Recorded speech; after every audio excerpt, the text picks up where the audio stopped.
Hey guys, today we're going to be looking at a 2014 F-150. It's a two-wheel drive. It has a 5.0 Coyote V8 in it. It's just a standard vehicle.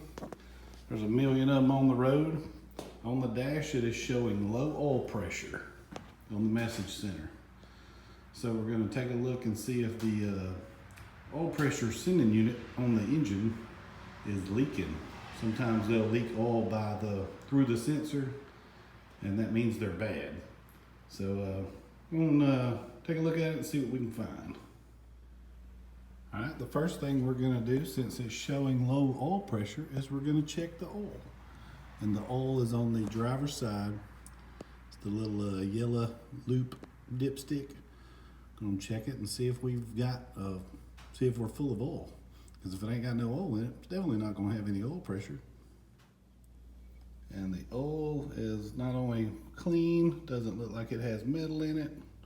It's a little used, but it is full, so that's not the problem. All right, we are under this truck, and we're up. It's a two-wheel drive, so I slid up under the driver's side, and I don't know if you can see it. That's my oil pressure sending unit right there. It's like right above the alternator, and you can see it is leaking oil through itself. So, which means it won't be able to register proper oil pressure. But it's right at the back of the alternator, screwed into the block. It's actually screwed into kind of like a housing, but that's it. And you can see that it is leaking oil. So that's a problem. So we got a new one and we're gonna replace it. This connector is kind of weird, but all you gotta do is squeeze both sides of it. One side has like a little tab on it, but if you squeeze it and pull the connector, it'll just slide right off.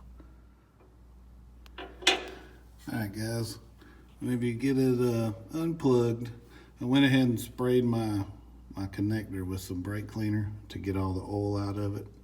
So I don't want to put all that old oil into my new connector or my new sensor.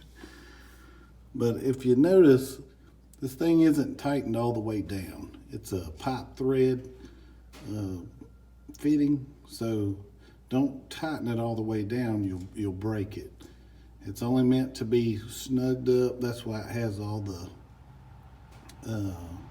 thread locker and thread sealant on it. So pay attention to how many threads are sticking out and tighten the new one about that same amount. You don't want to crank down on it, otherwise you could cause more problems. But I'm fixing to take this thing out and get the new one in. All right, guys, here's my old sensor out, and here's my new sensor. And you can tell that this one was leaking through the sensor, so it probably wasn't getting a great signal. But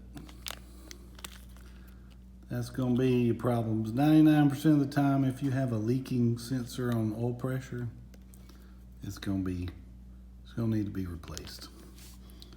Here's the replacement. Did get Motorcraft. I'm a big fan on getting factory level parts. And here's the number, SW8368.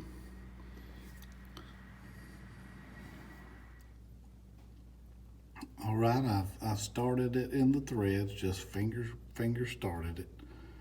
And I think I went around maybe two full turns to get it good and make sure it's not cross-threaded, but I just did it with my fingers. And now I'm gonna probably do maybe a full turn with a wrench, but I want to make sure that I don't over tighten it. It is a 13/16 wrench, and just make sure you don't over tighten it. You could break the housing or the sensor.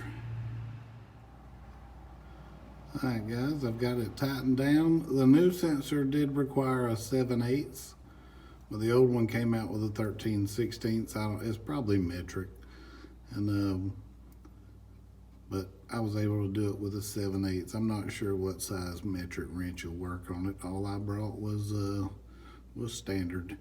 But you see how many threads I've still got sticking out? Do not tighten it all the way down. Just snug it up. Maybe a full turn past finger tight would probably be fine. And then I replugged my pigtail back up, and everything is good to go. Now let's crank her up and see if the message goes away. All right, guys, here's all the tools I used.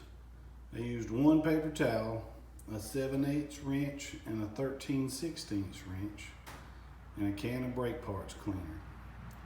I used the brake parts cleaner to get all the oil out of the plug and kind of clean up my area. And I used the paper towel for the same thing. The old sensor came out with a 13/16, but the new one for some reason required a 7/8. I'm sure it's metric, but these got them out and got the new one back in. Wasn't a bad job at all. Easily took 10 minutes tops. This is a 2-wheel drive, so there was nothing in the way. On a 4-wheel drive, the front axle will be in the way. So if you have a 4-wheel drive, I believe you'll have to take the alternator out. And if you do have to do that, just make sure you disconnect the battery.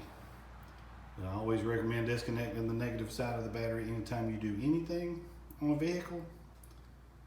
But you will have to if you move the alternator, because you could short out some wires. But on a 2-wheel drive, I just slid up underneath it. It was sitting up high enough in stock ride height that I could slide up underneath it and do all this without even using a jack. Very simple job. All right, guys, we got oil pressure. We got no message on the dash. I think it gets worse as the vehicle heats up. I'm gonna make sure that I'm gonna get it up to operating temperature and make sure that the light doesn't come back on. But it was covering this whole message center with a low oil pressure message. So all of this stuff in the center would go away, and it would just say low oil pressure, and the whole center of the dash would be red. But and that's bad if it's real. But if it's just a sensor, that's no real big deal. But I'm gonna keep a check on it, make sure I don't have any leaks up underneath, and make sure the message don't pop back up. And as you can see, I got oil pressure, so far it's reading good and everything looks good so far. All right, guys, we got no leaks up underneath. I've already slid up under there and checked it with a microscope and some flashlights. I got no leaks up underneath. I got no messages on the dash besides my door being ajar. Got plenty of oil pressure. Everything looks to be on the up and up. I'm gonna call this good, and this project's gonna be done. Once again, it took me probably 10 minutes total. Now this is a 2-wheel drive, so 2-wheel drive does matter. But appreciate y'all checking out my video. Like and subscribe, and thank you very much. Very easy project, easy to do. I put it a level 1 on the easy scale. Lefty loosey, righty tighty. If you know that, you can do this. 1 plug and 1 sensor. 2-wheel drive is pretty easy. Thank you.